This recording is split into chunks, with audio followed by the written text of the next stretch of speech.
Hello again, everyone. KuroSnow here, and I'd like to kind of go over a little bit more of Cursed Lands and explain some of the awesome features it has. Again, this video is just a continuation of the last one.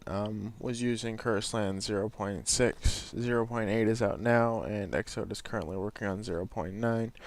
We've had some time to mess around with it, and it's actually a lot more streamlined in point 0.7 and point 0.8 than it was in point 0.6. In this video, I'd actually set it to take over about a 10,000 block diameter, which is a little bit overkill. And it really was more than happy to try to expand to that kind of area. I would recommend for people with less than a quad core or people with running a couple plugins who maybe do 100 diameter radius. I mean, 100 to 200 blocks area at a time, and just kind of overlap them and do one at a time if you want like a whole map to be cursed, like I was doing with this one. Just take it one step at a time, because once the blocks fill up their area and they have nothing left to corrupt that's in their range, they will go to sleep, which will make it them just kind of wait until there's a block change or a block that's been uncursed near them, and it really eases up the CPU load. If you just have one huge area and it's just going and going and going, it will eat your computer alive.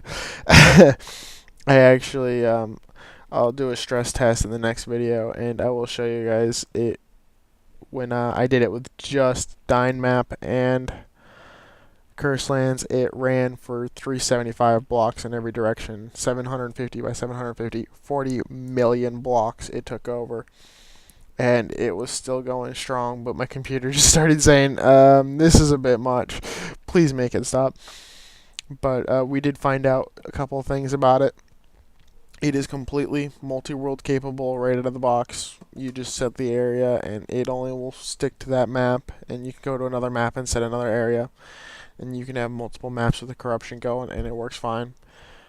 It will generate new blocks if it runs out of space. If you set it to a large enough area that it actually goes past where you've already got map blocks generated, it will generate new blocks.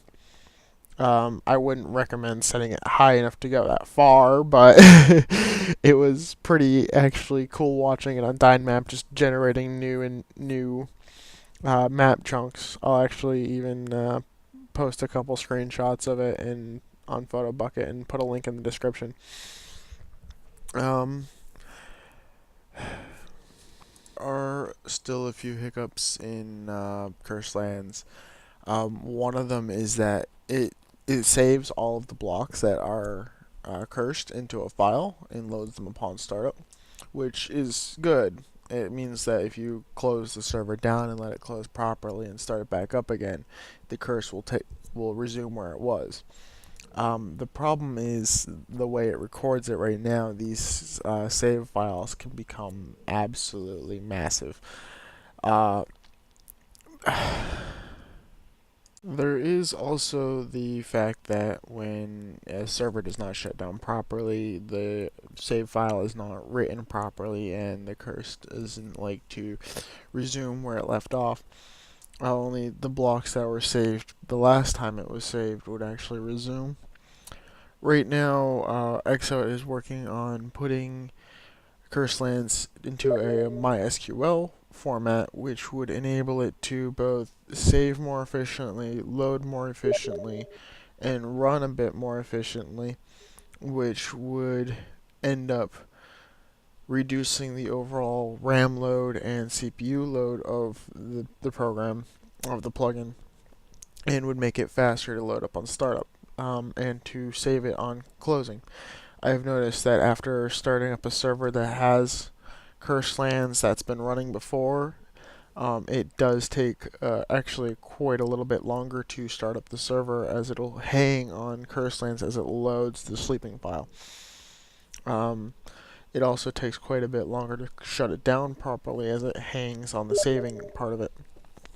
MySQL would actually fix a lot of these problems and allow him to save it a bit more intermittently, which means if the server does crash or close improperly, it wouldn't lose as much work as it had as it would have before. And it also means that when starting up another server again, it would pretty much the curse would start off where it left off before. Even if the server had crashed, it would spread properly again. As it stands, if it crashes and you lose a lot of the cursed information, the nether blocks that were cursed but weren't saved will actually just be inactive and actually not part of the curse, and it's impossible to make them part of the curse again, except for if you were to remove them and replace them, which would be a tremendous pain in the ass, actually.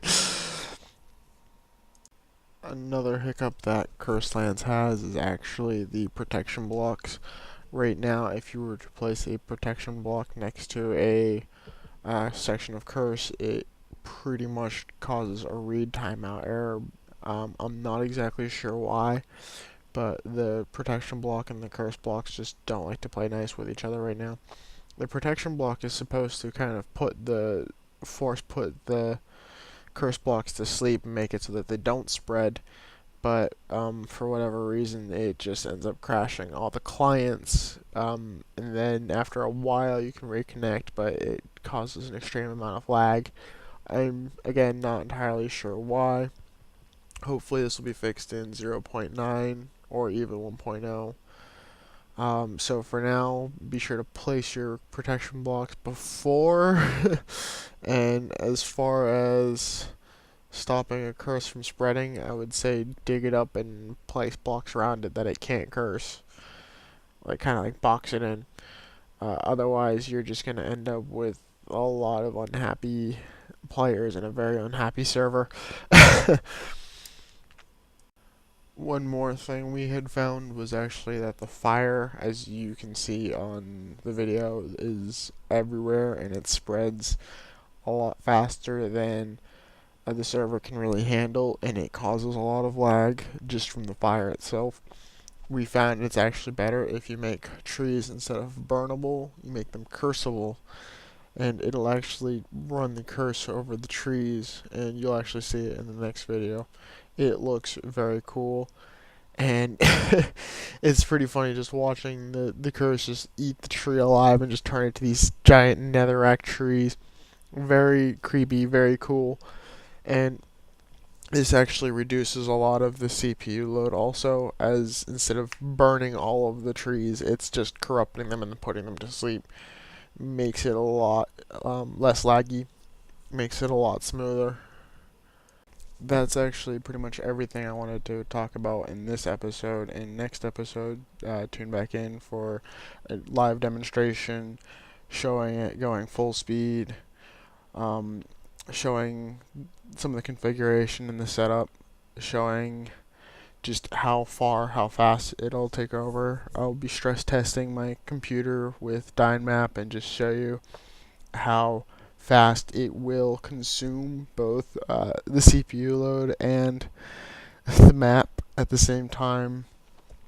And if you have any questions or comments, feel free to post them on the video in the comment section, or to email me or message me. I will get back to you as soon as I can, which is generally pretty fast.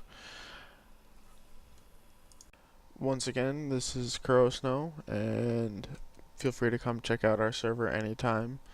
The link will also be in the description, like everything else. And I'll catch you guys next episode.